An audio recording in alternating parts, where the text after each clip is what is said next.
नमस्कार दोस्तों, आज हम डिस्कस करेंगे लाइपोमा के बारे में। लाइपोमा एक बहुत ही कॉमन प्रॉब्लम है। ये एक सूजन लंप की तरह ये बॉडी में कहीं पर भी हो सकती है। चर्बी की गांठ होती है, इसको लाइपोमा बोलते हैं।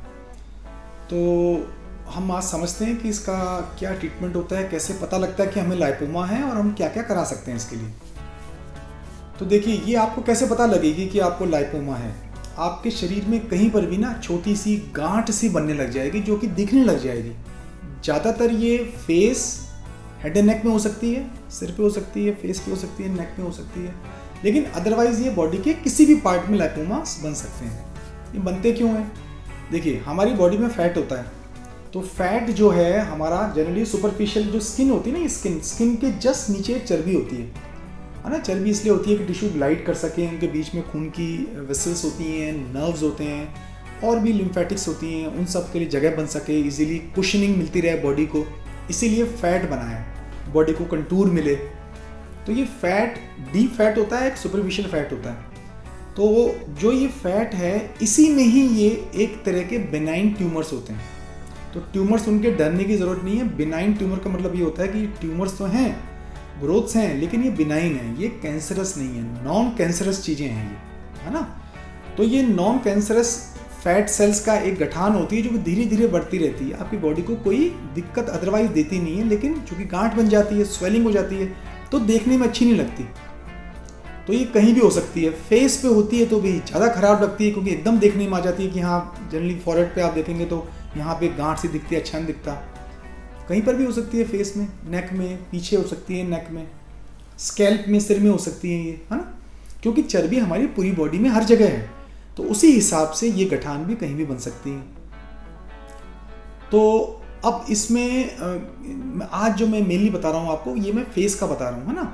फेस में स्पेशली हमको ये देखने को मिलती है फॉरहेड में। ये माथे पे ना स्वेलिंग, जैसे आप फोटो में देख रहे होंगे, ये माथे पे स्वेलिंग की तरह ये प्रेजेंट करती हैं। और आपको कोई शीशे में आप देखेंगे तो कई बार आपको ही पता लग जाएगा स्वेलिंग है, नहीं तो कोई ना कोई आपको, आपका साथी या दोस्त, रिश्तेदार बताएगा कि भाई माथे पे क्या हो रहा है। आप देखेंगे, दबाएंगे तो एक स्वेलिंग होगी जो हल्की कंप्रेसिबल होगी, इधर उधर मूव कर रही होगी, लेकिन पेनलेस होगी, कोई दर्द नहीं होगा इसमें। और आप देखेंगे कि समय के साथ ये खत्म नहीं हो रही है, बल्कि बढ़ रही है धीरे धीरे साइज में। तो इसके लिए आप जो है अपने जो निकटतम आपके प्लास्टिक सर्जन है, उनसे आप कॉन्टेक्ट करिए। ट्रीटमेंट इसकी बहुत सिंपल होती है। देखिए, इसको हमें सर्जिकली निकालना ही होता है, यानी इसका सर्जिकल एक्सीजन ही इसका इलाज है। और जो माथे की, मैं जैसे आज आपको समझा रहा हूँ, माथे का जो काम होता है ना, इसमें ये सुपरफिशियल लेयर में नहीं होता फैट, जबकि डीप लेयर में हमारे जो फैट है उसमें बनते हैं ये लाइपोमास। डीप लेयर जो होती है फैट की, मसल के नीचे, ये वहाँ पे हमारे लाइपोमास बनते हैं। तो वहाँ पे हमें जाने के लिए जो भी लाइपोमा आपका है उसमें कट मारना पड़ता है। कट मारते समय निशान कम से कम आए, ये हम ध्यान रखते हैं। और वो ध्यान रखते हैं कट जो हमारी जो माथे की नॉर्मल लाइनें जो खिंचती हैं, जिनको लैंगर्स लाइन बोलते हैं, उनके अलोंग रहे, ये इंसिजन कम से कम रहे।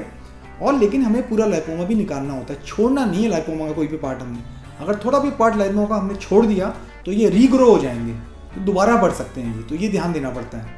और उसके बाद हम लेयर बाय लेयर हर चीज़ हम उसको बंद कर देते हैं। एक छोटा निशान तो रहता है, जहाँ से भी लाइपोमा निकाला जाएगा वहाँ पे निशान जरूर रहेगा, लेकिन वो निशान जो है समय के साथ थोड़ा थोड़ा फीका पड़ जाता है। धीरे धीरे हम दवाई भी देते हैं जिसकी हेल्प से निशान धीरे धीरे जो है कम हो जाते हैं। तो इसी तरीके से लाइपोमास कहीं पर भी हो सकते हैं बॉडी में, और जहाँ पर भी होंगे हमें दिक्कत यही देते हैं कि कॉस्मेटिकली देखने में एक तो अच्छे नहीं लगते, धीरे धीरे बड़े होते रहते हैं, देखने में अच्छा लगता है, लंप सा एक बन जाता है, एक है ना, सूजन सी निकल के आ जाती है जो देखने में अच्छी नहीं लगती। और प्लस जो है, जितना ये बड़ा होता चला जाएगा उतना ही इसको निकालने का ऑपरेशन भी बड़ा होता चला जाएगा, क्योंकि उतना बड़ा कट मारना पड़ेगा हमें लाइपोमा के पूरे हिस्से को निकालने के लिए। देखिए, कम से कम उसके ऊपर पूरा जो उसकी लेंथ है ना, उसके अलोंग एक इंसिजन देना पड़ता है। उसमें हम बहुत कमी करेंगे तो हम लाइपोमा को अच्छी तरीके से निकाल नहीं पाएंगे। इस तरीके से उसके रिकर होने के चांस बढ़ जाते हैं, दोबारा होने के चांस, कुछ रह गया अगर वहाँ तो वो दोबारा हो सकता है, फिर दिक्कत करेगा हमको। तो हमारा काम ये है कि हम उसको पूरा निकालें, भले हमारा इंसिजन हल्का सा बड़ा भी हो जाए तो कोई बात नहीं, लेकिन ये बार बार चीज़ें ना हो। तो इसको निकाला जाता है, निकाल के टिश्यूज़ को करेक्टली सूचर किया जाता है प्लास्टिक सर्जिकल मेथड्स के हिसाब से, ताकि कम से कम स्कार आए। और निकाले हुए फैट को, जो लाइपोमा का पूरा हमारा जो स्पेसिमेन निकला है, उसको हम बायोप्सी के लिए भेजते हैं, फिर उसकी बायोप्सी कराते हैं और बायोप्सी से हमको फिर क्लियर हो जाता है कि भाई ये बेनाइन ट्यूमर लाइपोमा ही था। तो ये लाइपोमा जैसे मैंने आपको बताया कहीं पर भी हो सकते हैं, पूरी बॉडी में कहीं पर भी आपको लाइपोमा मिल सकते हैं, क्योंकि फैट हमारी पूरी बॉडी में है। तो जब भी आपको कोई ऐसी समस्या हो तो आपके जो भी नियरेस्ट प्लास्टिक सर्जन है उनसे मिलिए, आप उनको दिखाइए और उसके हिसाब से फिर वो जो है आपको इसके आगे जो प्रोसेस होता है वो बताएंगे। कई बार क्या होता है कि जो हमारे क्लाइंट्स हैं वो कहते हैं नहीं डॉक्टर साहब आप सर्जरी करने से पहले इसको कंफर्म करिए कि लाइपोमा ही है। देखिए क्लिनिकल एग्जामिनेशन से 99% ये तय हो जाता है कि लाइपोमा है, लेकिन फिर भी 100% तय नहीं हो पाता। 100% हमको निकालने के बाद उसकी बायोप्सी ही बता पाती है कि ये लाइपोमा है। तो हमें अगर थोड़ा और कंफर्मेशन की तरफ जाना चाहते हैं हम कि भी निकालने से पहले ही थोड़ा आइडिया मिल जाए कि लाइपोमा ही है, तो उसके लिए हम कुछ जांचें और करा सकते हैं।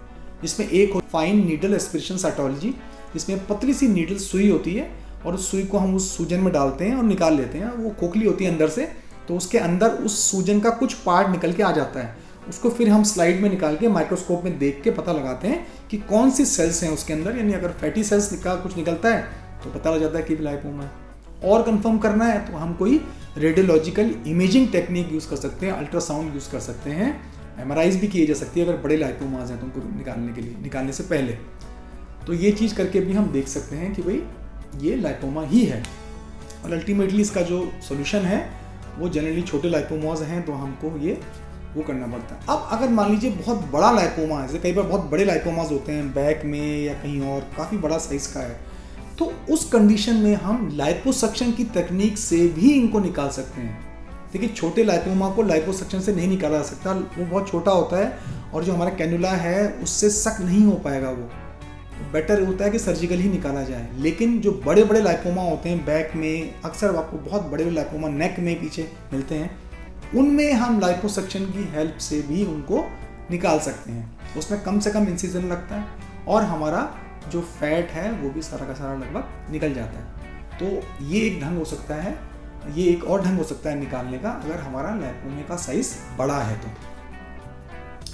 और इसके बाद कोई स्पेशली कोई बहुत पोस्ट ऑपरेटिव कोई मैनेजमेंट की ज़रूरत नहीं होती है। अगर आपने लाइपोमा से किया है तो प्रेशर ड्रेसिंग होती है, उसे 1 हफ्ते बाद खोलना होता है। अगर टाँके लगे हैं तो 5-7 दिन के बाद टाँके कट जाते हैं, है ना, ये चीज़ें होती हैं। तो लाइपोमा एक बेनाइन ट्यूमर है, इससे कोई घबराने की ज़रूरत नहीं है। अगर इस तरह के कोई सूजन आपको मिले बॉडी में तो आप ज़रूर जो है डॉक्टर को दिखाएं और इसको निकलवाने की ही कोशिश करें हमेशा। इसको रखने से फ़ायदा नहीं, क्योंकि ये बढ़ेगा समय के साथ, बॉडी में कोई और दिक्कत नहीं देगा, साइज़ बहुत बड़ा हो जाएगा और जितना साइज़ बड़ा हो जाएगा सर्जरी भी उतनी ही स्केल में बड़ी हो जाएगी। तो बेटर है कि छोटे में इसको निकाल लिया जाए। तो दोस्तों आपको आज का वीडियो कैसा लगा? अगर अच्छा लगा हो तो उसको लाइक कीजिएगा, शेयर कीजिएगा और हमारे चैनल को आप सब्सक्राइब कीजिएगा। इससे हम लोग को मोटिवेशन मिलती है ताकि आपके लिए हम इसी तरह के ज्ञानवर्धक और वीडियोस भी लाते रहें। और आपके कुछ क्वेरीज हों, कुछ कमेंट्स हों, कुछ क्वेश्चंस हों तो प्लीज़ नीचे आप जो है कमेंट सेक्शन में जाके हमें लिखिएगा, हम आपको ज़रूर उसका आंसर देंगे। धन्यवाद।